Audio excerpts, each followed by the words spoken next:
My name is Hetty Driessen. I was born in Holland and lived there for 22 years, and then I migrated to Australia and lived there for 36 years. I've always known that I had healing hands, because when my mum was young she had arthritis. I was really young, and I asked the doctor what I could do for her, and she said, the doctor said, "Would you put your hands on?" And Mum loved it. It was just like, I am a Theta Healing teacher, practitioner, have been since 2002, so I'm from the old school, but we have evolved amazingly through Theta Healing. For me, yes, the Theta Healing changed my life. Absolutely. So by changing limiting beliefs that were holding me back. By, for instance, comparing myself to others, and usually when we do that, we fall short. So we can change that. We can see where it comes from.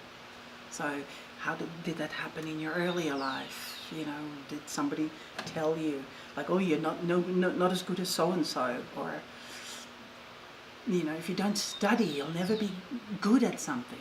So if you have those little beliefs there, then when you start really getting into something like this, and there's a few of them around you, colleagues, and you start, well, I did, I have to own it, I started to compare, and it was just not good enough for me. I wanted to be the best that I could be and really share these teachings. So what we do is in Theta Healing, we go into, it's a meditation that you're guided, and which I usually do, so I guide you through it. And you're actually going to connect with Mother Earth, and then move through your body gently, and I'll guide you through it. And then you project your consciousness, and you connect with Creator of all that is. Be that what you call it, Source, Divine Spirit, the Buddha, any of those names that you see as Source or Creation. And so in that space, fully connected, we make a command, because if we ask for something, we may not get it, because in our earlier times we may not have received what we asked for, prayed for, you know, any of those things. So we command now, so that there's no doubt, it just is. So it is commanded that this belief of I have to compare myself to others is changed. Like I own my power, I am fully centered within me, I'm good enough to do whatever it is what we need to change it with. And so yeah, but so much more. That's just one part, the belief system of Theta Healing. We connect with guardian angels, people that have lost a loved one, and they come in and they're totally lost. And then what do they need? They need a connection with something.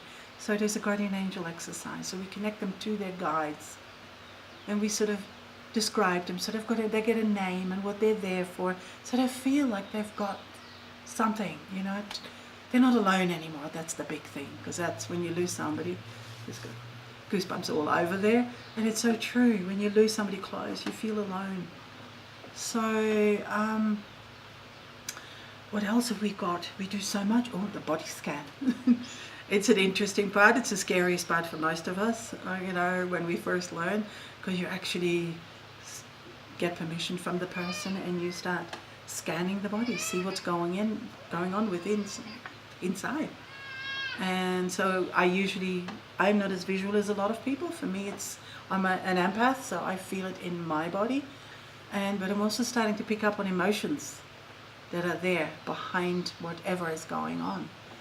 So that's an interesting way of looking at it too, because for me, I create my reality.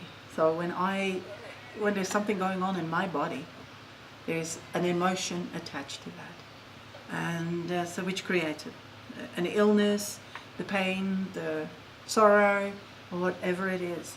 So the body scan we do, and then from then we can move on and do a healing whenever is necessary.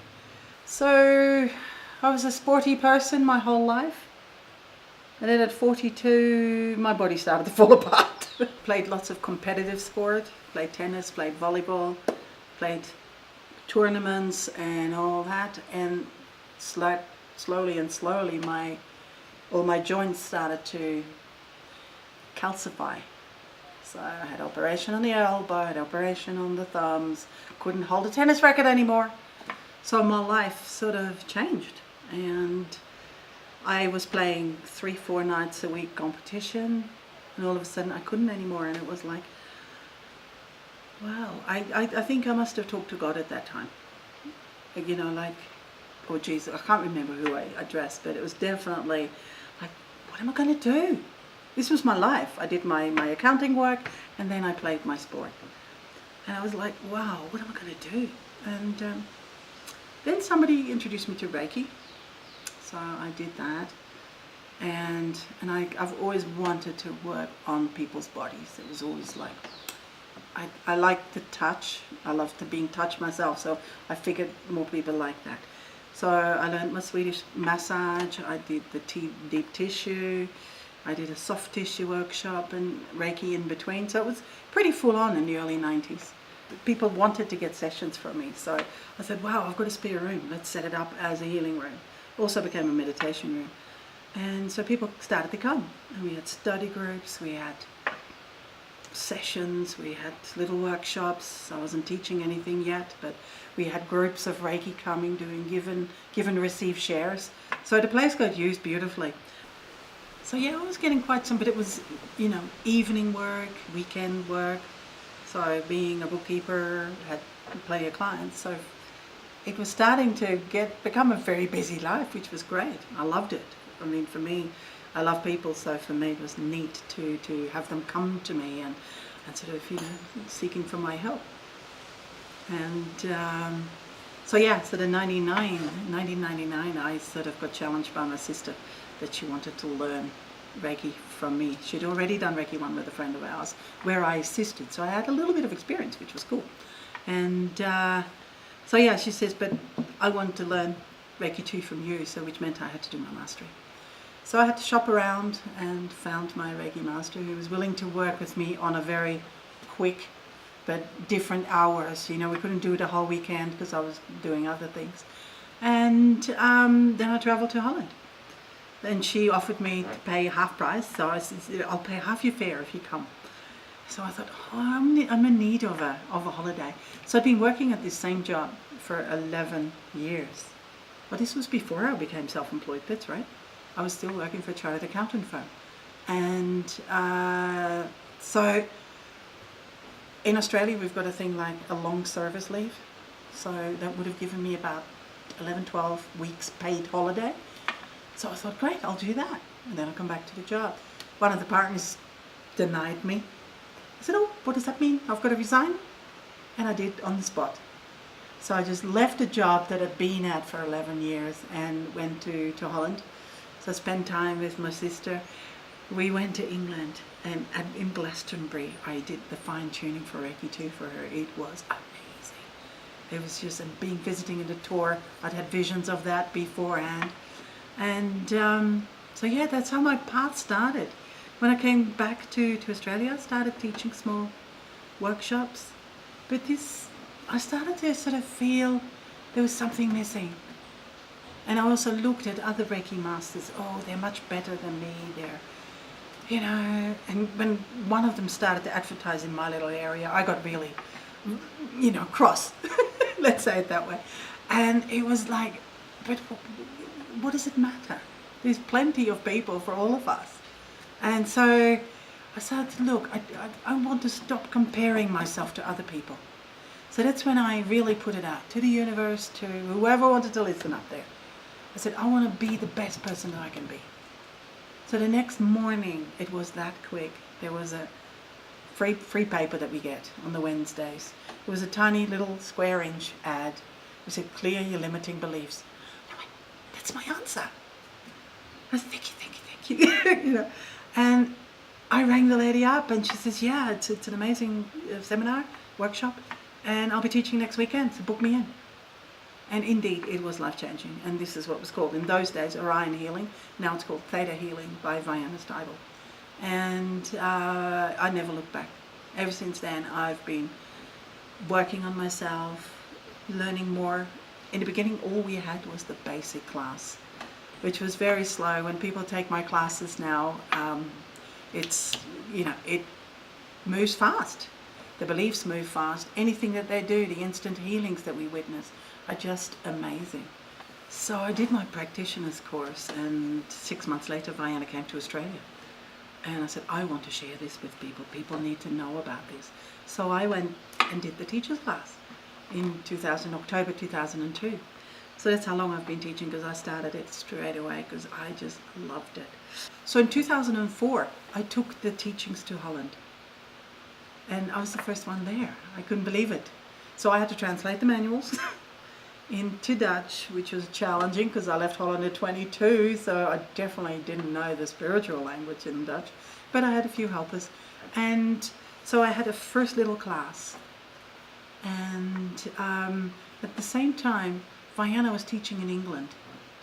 And I thought, wow, I wonder if she wants an assistant, because I'd assisted her twice in Australia. So I sent her an email, and in those days you could get direct response from Vienna, which you can't anymore. And she said, I'd love you to come. So there was only two of us, a guy from Italy and me.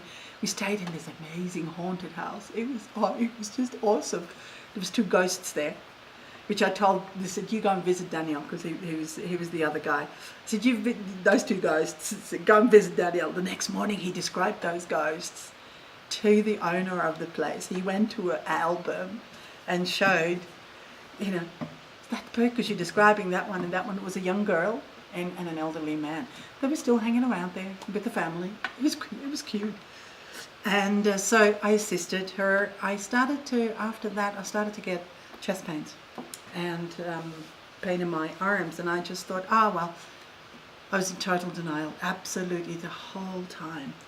And so when I ended up having a severe heart attack at the Kuala Lumpur airport, and they wanted to keep me there, and I argued with the doctors. I said, no, you're not keeping me here. I just flew from Holland to here without an incident. What brought it on was me carrying heavy hand luggage. Brought on the attack. And he says, okay, from now on, wheelchair, we carry everything for you. So a very humorous girlfriend in Australia who was going to pick me up, I warned her that I was coming home, maybe seated in a wheelchair. He said, well, you do anything to carry, to have somebody carry your bag and you be, wheeled around. So in Australia, I had an operation, 5 bypass. In October, Vienna came back to Australia, and I stepped right up to her and I said to her, you knew about this, didn't you? And she said, yep. I said, why didn't you tell me? She said, would you have listened? I went, probably not, because I was in denial the whole time. I knew on hindsight. It was the best, it was the most painful experience in my life, but it was also the most amazing. What I learned through that, to totally having to surrender. I had no money left. My credit cards were to the max because I'd just been on holidays. But this was tax time in Australia. So I had 6 weeks of work lined up, and I knew 6 weeks later I would be totally debt free. So I had no worries about maxing the credit cards because I knew, within a month sort of thing, that would be fixed. So, but I wasn't allowed to work anymore. So all those clients had to go to another bookkeeper. So no money. No things, but people were helping me the whole way, so it was totally about surrender, to allow love in. And that's what up till then, I was a giver. I just gave. And it was just, I just didn't allow people to help me. I was an independent girl. Virtually became since when I was 7, when Dad died, and Mum sort of emotionally withdrew. So I became an adult at 7. Thank God I'm together with my little inner child now. We're good friends. But yeah, I just became a grown-up. So, yeah, so she told me, said, would you have believed me if I said that? And I said, absolutely not. I said, and what have you learned from it? I said, well, amazing lessons and amazing friends came out of the woodwork. People I didn't know, clients paid 4 weeks rent for me. People were paying my phone bill. Everybody was paying for me. And somebody, a beautiful, beautiful dear friend of mine who's passed on, and love him still, Brother Brian, he used to shuffle, he had Parkinson's, from where he was staying to the hospital and collected the washing. So he did the washing for me. That sort of thing. People were just, everything was taken care of. I still was very nervous about not having any money, but slowly and slowly. So I kept growing because of that. It was amazing. And so I kept teaching. I really, really, really loved it. And then I had my contract boss sort of said, but you can't talk about the healing side, to my accounting clients. She was so scared of it herself. It was really interesting. Funny enough, all my 35 clients in the end that all had treatments from me. I said, well, just don't tell Sherry. We just kept it. You came in on Monday morning for work and had a headache or something. So would you like me to do something about that? As you do. And so virtually every client of mine had a treatment or something, a few beliefs changed or whatever. So it was cool. I loved it. And it was actually quite fun to do it, under the table. And so it kept growing and growing. And then in 2007, I think, the advanced came through. And so I took the advanced course and the advanced teachers. Then I took that to Holland. I was one of the first ones to bring that. So I feel like I'm a little bit of a pioneer. So I mentioned the belief systems. I mean, that is what helps. For me, that's my big love in Theta Healing, because it just really can help people move forward. So we have beliefs on 4 different levels. So the core level, which is this lifetime. And it's usually the earlier times, maybe till 7 or 8. Doesn't mean you can't pick up any limiting beliefs later on in life, through a relationship issue or whatever. Then we have genetic beliefs, which can come from our parents, grandparents. And when in our families there's been depression for 2-3 generations, that's just a normal way of being for us, for me, for whoever is in that family. And we can cure them. Well, I don't like the word cure, it's a healing. The cure is sort of the band-aid bit. I love to do the healing side of it. So we look at that. So then the third level is we call it the history level. Some call it past life. Some call it group conscious level. And it's all valid. We think we were Joan of Arc in the past life. Well, probably what happens is that we've got the martyr syndrome and we relate to her. Doesn't mean we were her, but we still need to deal with it. No good being a martyr. Know that one very well. And but it's also group consciousness and cultural. So you get in the religions, the cultures, the beliefs that, say for instance, diabetes is incurable. I mean, it's one of those things. I absolutely don't believe in that. I really believe everything is possible. Theta Healing to me is limitless. It is limited only through our limiting beliefs.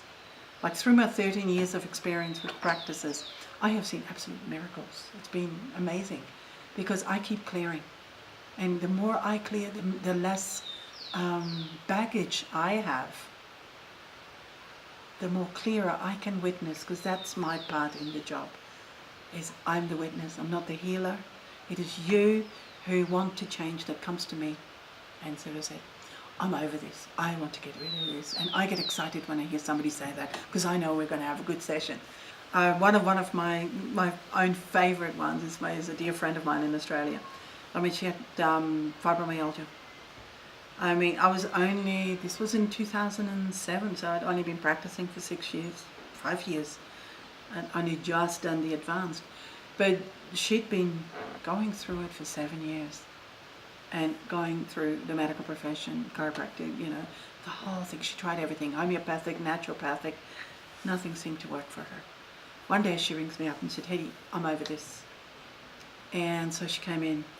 And that's when I say, when people say I'm over this, I know we're going to have a miracle, because they're so ready to change. So she came to me and I said to Creator, because I have no idea what to do with fibromyalgia. I hadn't had another case before, and it doesn't mean that the next case is exactly the same. So I went up to Creator and I said, what do we do? I've got no idea, where do we start? So Creator said to me, he said, you need to do the DNA activation and balance her serotonin. So which we can do through the theta state. We can command the serotonin, noradrenaline, and all other hormones to be balanced for what's right for you at this time. And I went, wow, that's cool. So I said, lay down in my beautiful healing room. 10 minutes later, she was out. So the next morning, she rings me up and she said, Hetty, I had the best night's sleep. I slept through the night, which was impossible for her. And I said, oh, great, that's awesome. I'm just like, I was stoked for her. And I gave myself a little pat on the back. I mean, that's okay. I mean, but I can't do anything without, you know, her willingness. So that lasted for about 2.5 weeks. She was good, and she says, I keep sleeping well. Pain is virtually gone. I'm looking for it sometimes, and that sort of gave me a little warning sign. And 2.5, 3 weeks, she rang me up again, and she said, Hetty, it's come back. And I'm on the phone with her. So I said, do you mind if I tune in? That's what I call it. So I did. I went up to Creator and tuned in with her.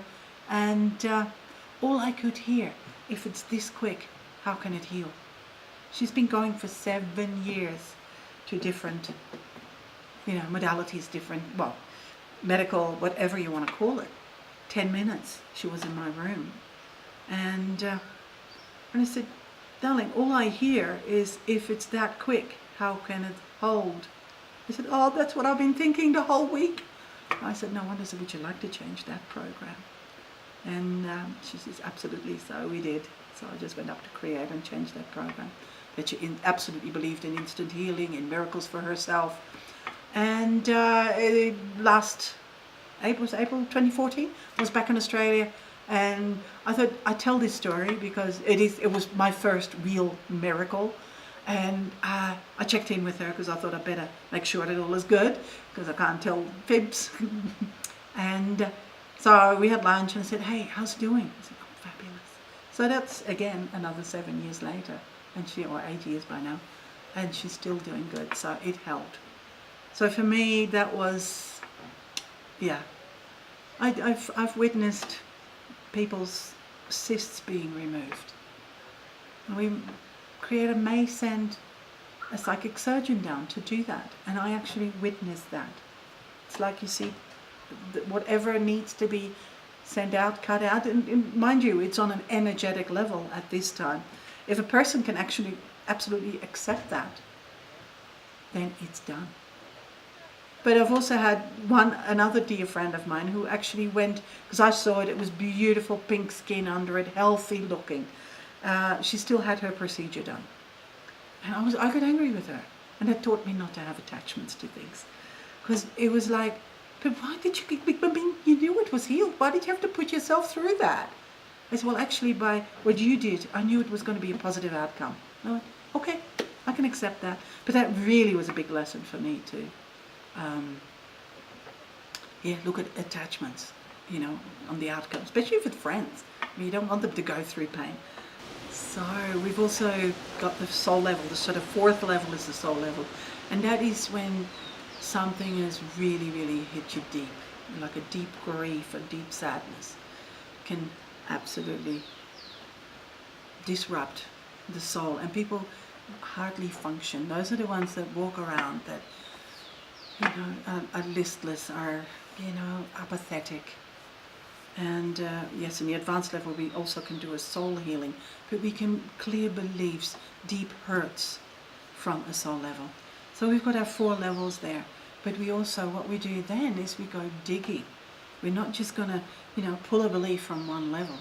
We go digging deep and to find what is causing that. So I think I covered a little bit about that when we started thinking, oh well, it could be because Dad told you, you know, if you don't study, you'll amount to nothing. So, but you could also not take that on and sort of say, well, I'm not taking that on. Somebody will, and they say, whatever I'll try will not work anyway. So there's a few ways to, you know, when somebody says something mean or degrading to you, there's a few ways that you could take it on. So some of us become overachievers then. I'll prove you right. You know, I'll show you. And I was one of those. And others, it can also be like a dual belief. So here you get told by Dad, like, if you don't study, you're no good, or whatever. Then you get a teacher in, like, 4th grade, college, whatever, and you say, wow, you've got a talent for that. Say, for instance, camera work, if you've sort of good at that, and you start believing that. But then you've got the two beliefs happening at the same time. So I'd hate to tell you, but those people, if they've got that belief of you'll never amount to anything, but you have one belief saying, this is, you've got a real talent there, you should work with that. Those are the people that will build up a business and then will go bankrupt. Build up and go back. I've got several friends like that, like 2 or 3 of them, and they've done it 2 or 3 times. So they keep building up and that until we actually realize, hang on, what are you doing? You actually really believe that you can do this, but then there's that old nagging belief. So we need to find out where, at the deepest level where it comes from when somebody fails at something. So, the digging work, I love it. For me, there's questions we ask. So there's other modalities like NLP and all those that will learn psychology. For me, Theta Healing it comes more from the heart. It's here, it's centered here. And when I do a session with people, I have them put their hands on it. I don't want them thinking. I want them feeling what they're doing. It's like, how does that make you feel when somebody says that to you? Like, for instance, if you don't study, you may think, like, what's the use? If I'm going to end up being no good, what's the use? So useless or helpless could be a belief that sits under that one. There's probably lots of examples that I could give. But what I've learned through these years, I just keep practicing with it. I work on myself daily. And it may not be a big digging session, but something comes up and I said, hey, that no longer serves me. What is that? I will check usually if there's anything underneath it. But most of the time I just go up to Creator and I just say, hey, what's going on? That doesn't serve me. Where does it come from? What do I need to do with it? And I get my answers. So through Theta Healing and using the technique, you get a really, really good relationships with Creator of all that is. God, whatever, you call it, Source, Divine Spirit. For me, that's the big thing. When I'm in a session, I totally admit, I have no idea what I'm supposed to do here. Let me check. So I go up to Creator and I'll get a clear answer. And this is and for me, I'm not in the way either. And it really takes the pressure off me being the healer, me needing to get results, me needing, that's not how I want to be. For me, it's like, I'm in service here, you come to me and we do the best we can with what you want to change and with my connection. And I'll witness it. So that's my job.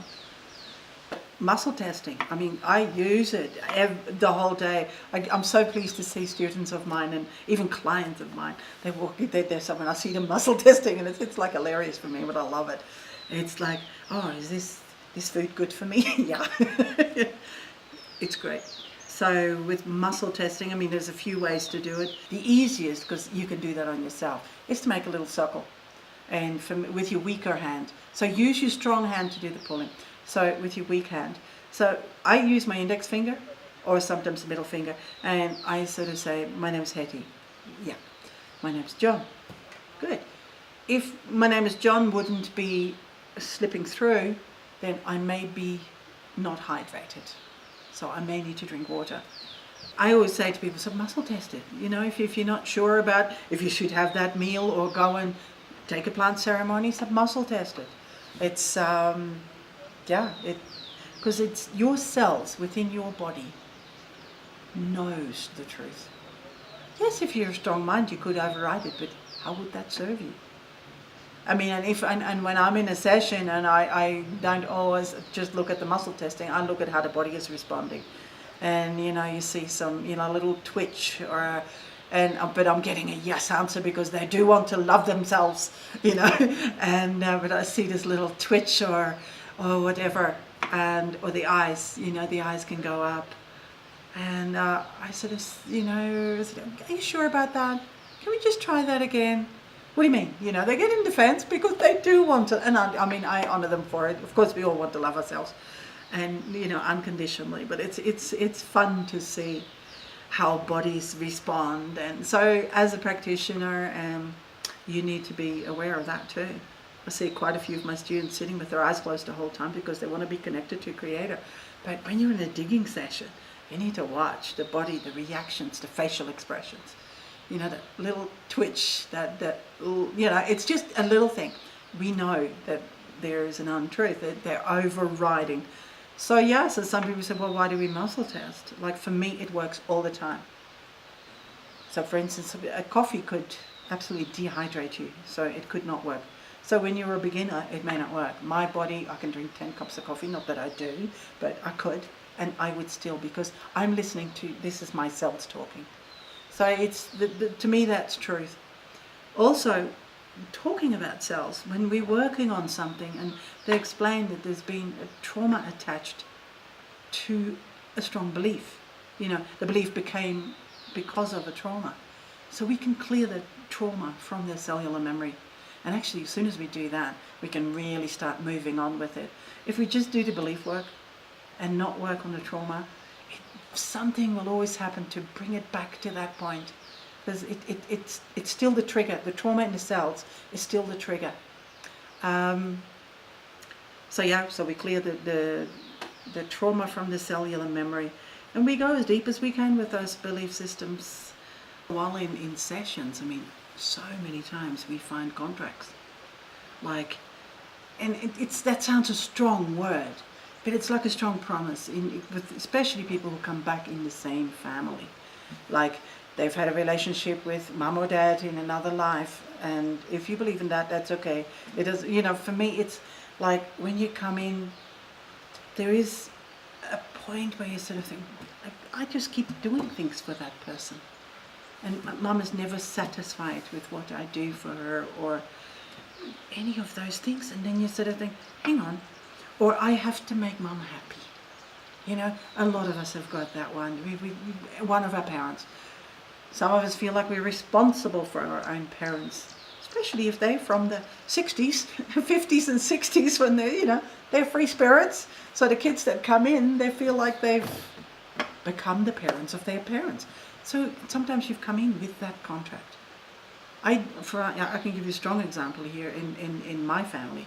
I do believe I was my grandfather, so my father's father. And World War II, everybody was, the men were all in war. I was home with the women and the children. We had a cellar underneath. We were living in Holland in those days. So sirens were going on. We get them into the cellars. I pick up my grandchild, so I'm sort of getting her in. Shrapnel hits me in the back and it kills me. But I remember at that time, actually very strongly, making a promise, I'll always protect you. And she was underneath me and they found her afterwards. Now, in this life, that is my sister, who's 7 years older than me. I have always felt responsible for her. And until 5-6 years ago, no, not even that, 4 years ago, it was really that I found out that I'd taken on that contract. So it's by self-work. You keep finding out, why do I keep repeating things? And it was interesting because I was in a San Pedro ceremony here in Peru, and I had this pain in my shoulders. I said, oh God, and I asked our facilitator over, I said, come on, do some work. And he said, he stepped back and he sort of asked me to quit because he knows that I work with myself. So he sort of said, okay, what's that about? I said, responsibility. I said, well, who are you responsible for? And I just flipped out and I went, what? So it was amazing. So it really fell into place. And then I work with Theta Healing in the medicine as well. I could clear it. And actually that day my sister saw Peru through my eyes. She's passed away in 97 and it was really special. That was, but yeah, it was like we have these contracts. But my whole life, I mean, being 7 years younger, I kept sending letters to her. I kept making sure that she was happy. I was always there. I looked after her kids. But from having to. This is what the contracts are about. It's you have to do it no matter what. So for me, if that no longer serves you, then we complete it. We dissolve it. And yeah, it's Makes a huge difference when you can let that go. And some people sort of, I've also had people say, but if I haven't got that, then I don't know what to do. So we can teach you how to live without it, so that you're not stuck to that old habit, obligations, or teach you really that you still have a choice, but it's not no matter what. So to the detriment of your health, to, you know, to put everybody before you, all those sort of things. But it is so important to clear the contracts. We could also start about curses. I mean, it's interesting. People, especially with ancestry from Ireland, Scotland, Greece, Mexico, there's certain countries where curses were so easy. And as Vianna says in Mexico, you guys are really good at throwing curses. And they all sit there like this. It's so funny. I love it. It's like, yep, we are. But curses, if they're done, family curses, they can be there for generations after generations. I mean, you know, in the old days, Scotland, Ireland, I mean, when the clans were fighting, 3 generations later, they didn't even know what they were fighting for anymore. But there is that resentment, that hatred, whatever it is. Yugoslavia, all those countries, the Serbs, the Croats, I mean, they were at each other's throat. They didn't know why. Protestants, Catholics. So these can be all curses, and they can be cleared. That's why I just love this work. For me, it's like, yeah, there's hope. And then again, I don't use the word hope anymore. For me, it's trust. If I can trust that all will be good, then for me, that's how I bring whatever I need into my life, with trusting. Yep, one stage 4 weeks ago, I had $100 to my name. And I just put it out there, and bang, 4 seminars happened, and money is flowing again. But I was really down to my last $100. And I went, oh, okay, trust. And just by putting it out there and having a good reputation here in Peru, it just all happened again. Self-work, I mean, I've mentioned it a few times. I mean, for me, that is so important. And it's coming back to the authentic self, to really clear as much so that we can be true to ourselves, that we know our true self. Half of the world wouldn't know their own self, who they truly are, how they react to things. Oh, and that's another story. When I react to something, I know there is something that you are triggering in me. And it's got nothing to do with you, it's got all to do with me. I bring it always back to me. For me, so somebody says something about a religion or about politics or whatever, and I have a reaction to that. It's because I don't trust that, or I don't, well, like is an understatement when it's politicians.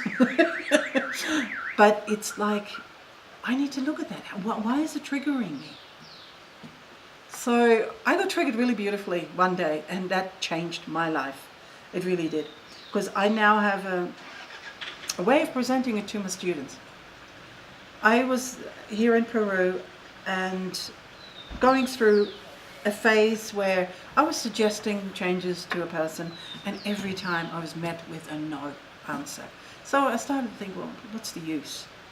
But then one day, one of our guests sort of said, it'll never change. When she said that, it's like that light bulb thing. I mean, it was really something. That's it. Because I expect that person to respond to me that way, either by a no or always being late. So I'll get back to that one.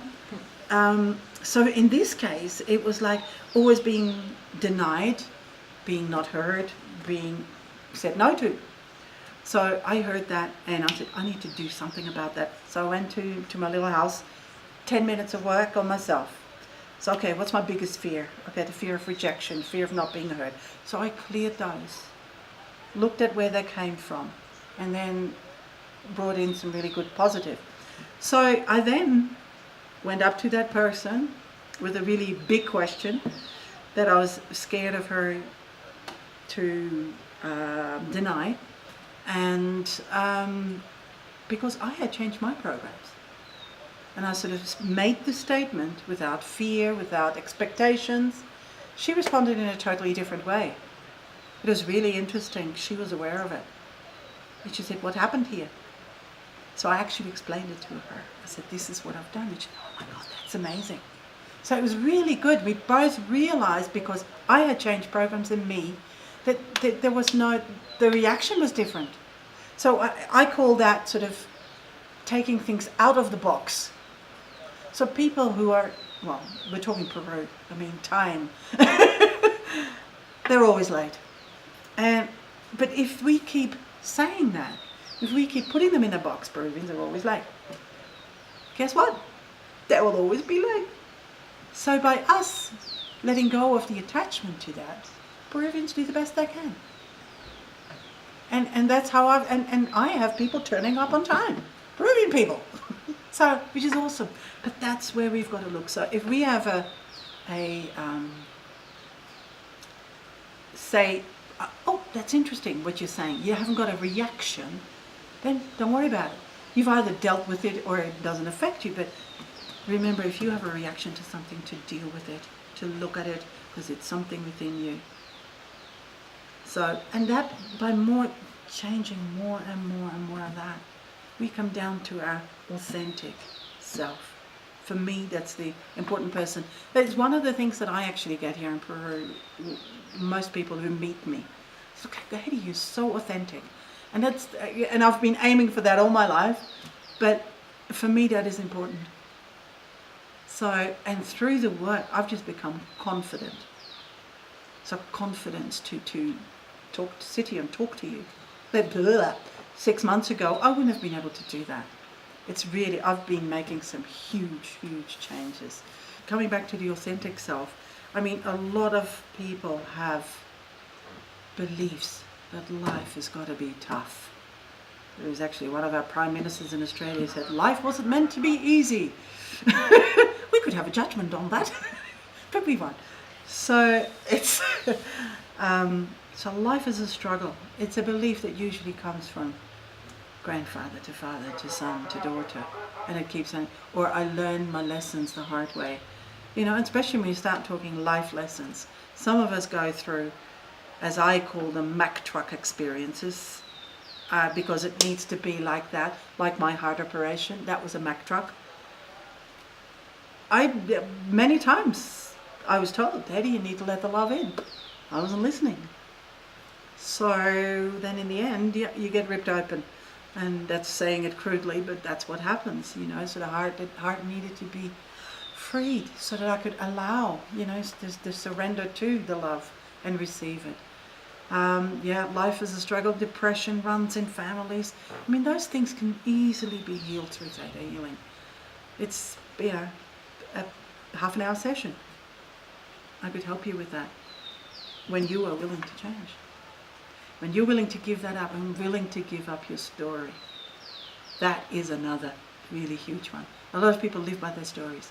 And be that past lives or be that their trauma. I mean, yes, I tell my stories because I teach with it and they're examples. But there's no emotion attached to it anymore. It just is, I've healed it.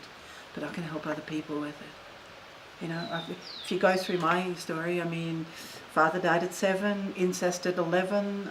You know, there's been many, many huge things. Mother dying, sister suiciding. There's been lots of things in my life where I could have easily stayed in the poor me syndrome or victim. But hang on, we've come here to have a great physical experience. You know, so let's make the best of it and get back to our authentic selves.